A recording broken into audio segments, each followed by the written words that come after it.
Ziniet, es varu pastāstīt vienu gadījumu. Vasarā man ir kaimiņi no Beļģijas. Viņam ir 2 puikas, brīnišķīgi puikas, 5-gadnieks un 8-gadnieks.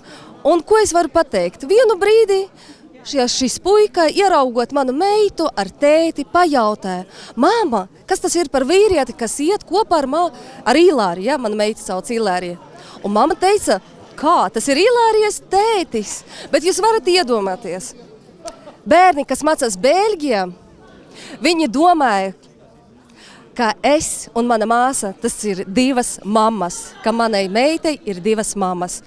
Un, oh my God, 2 mammas un tētis. Diemžēl mēs pajokojam, bet nebija tik smieklīgi, jo man palika dziļa bedre, dvēsele, kas mums Latvijā var sagaidīt, ka mūsu bērni, vērojot apkārtēju vīdi, vērojot cilvēkus ģimenes, var padomāt, tikai padomāt, ka 2 sievietes varētu būt 2 mammas.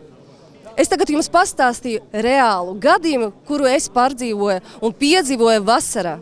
Diemžēl nekāda gadījuma es negribētu būt mamma numur 1 vai partners numur 2, nezinu, kā to pateikt. Tāpēc šodien mums vajag apstādināt šo, slimību, lai pēc tam nebūtu ļoti sapīgi.